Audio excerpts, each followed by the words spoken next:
श्रीमद् भगवत गीता पहले अध्याय का महात्म्य।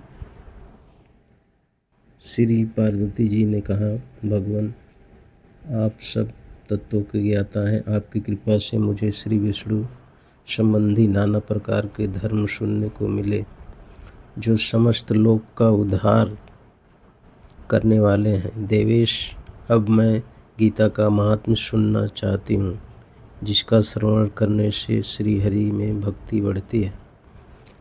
श्री महादेव जी बोले, जिनका श्री विग्रह अलसी के फूल की भांति श्याम वर्ण है,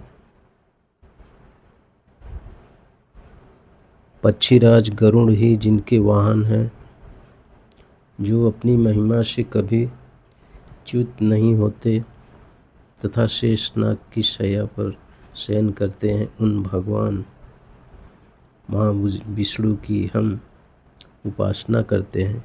एक समय की बात है, मूर्धदैत्य के नाशक भगवान विष्णु शेषनाग के रमणीय आसन पर सुखपूर्वक विराजमान थे। उस समय समस्त लोगों को आनंद देने वाली भगवती लक्ष्मी ने आदरपूर्वक प्रश्न किया।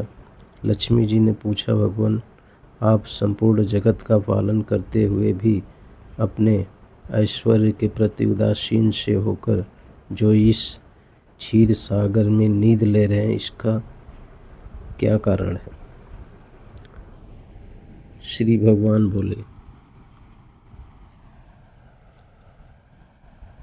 सुमुखी मैं नींद नहीं लेता हूँ, अपितु तत्व का अनुसरण करने वाली अंतर्दृष्टि के द्वारा अपने ही माहेश्वर तेज का साक्षात्कार कर रहा हूँ। यह वह तेजी है जिसका योगी पुरुष कुशाग्र बुद्धि के द्वारा अपने अंतःकरण में दर्शन करते हैं तथा जिसे मीमांसक विद्वान वेदों का सार तत्व निश्चित करते हैं। वह माहेश्वर तेज एक अजर प्रकाश स्वरूप आत्मरूप, रोग शोक से रहित अखंड आनंद का पुंज, निष्पन्द तथा दैत्य रहित है। इस जगत का जीवन उसी के अधीन है, मैं उसी का अनुभव करता हूँ। देवेश्वरी,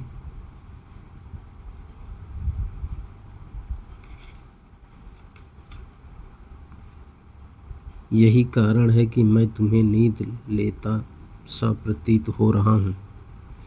श्री लक्ष्मी जी ने कहा, ऋषिकेश, आप ही योगी पुरुषों के ध्येय हैं। आपके अतिरिक्त भी कोई ध्यान करने योग्य तत्व है? यह जानकर मुझे बड़ा कौतूहल हो रहा है।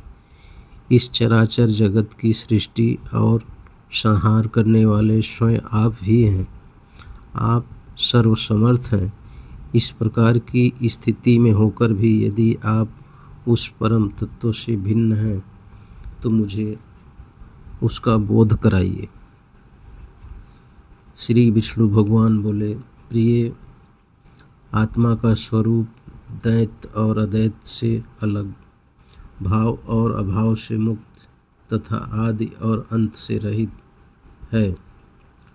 शुद्ध ज्ञान के प्रकाश से उपलब्ध होने वाला तथा परमानंद स्वरूप होने के कारण एकमात्र सुंदर है। वही मेरा ईश्वरीय रूप है।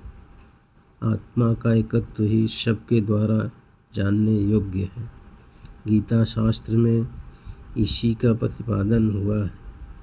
अमित तेजस्वी भगवान विष्णु के ये वचन सुनकर लक्ष्मी देवी ने शंका उपस्थित करते हुए कहा, भगवान, यदि आपका स्वरूप स्वयं परमानंद और मनवाड़ी की पहुँच के बाहर है, तो गीता कैसे उसका बोध कराती है? मेरे इस संदेह का आप निवारण कीजिए। श्री भगवान विष्णु बोले, सुंदरी, सुनो, मैं गीता में अपनी स्थिति का वर्णन करता हूँ। क्रमशः 5 अध्यायों को तुम 5 मुख जानो, 10 अध्यायों को 10 भुजाएं समझो तथा 1 अध्याय को उदर और 2 अध्यायों को दोनों चरण कमल जानो। इस प्रकार यह 18 अध्यायों की वांगमयी ईश्वरी मूर्ति ही समझनी चाहिए।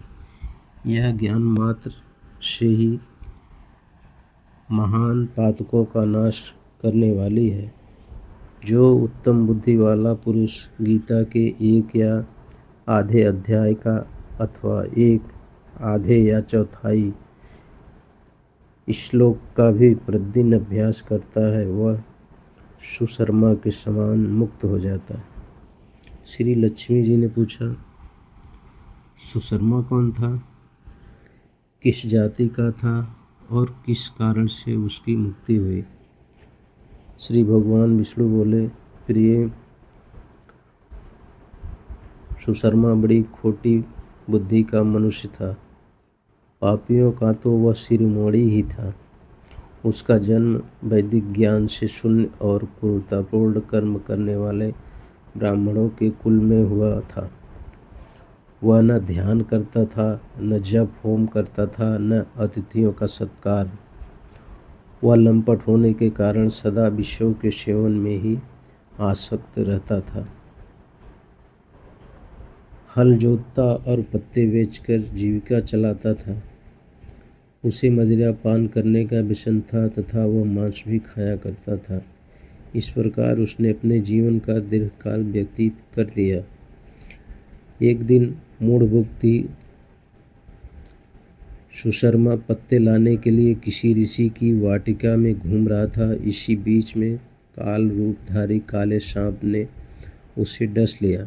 सुशर्मा की मृत्यु हो गई। तदंतर वह अनेक नरकों में जा वहाँ की वासनाएं भोग कर मृत्यु लोक में लौट आया और वहाँ बोझ ढोने वाला बैल हुआ। उस समय किसी पंगु ने अपने जीवन को आराम से व्यतीत करने के लिए उसे खरीद लिया।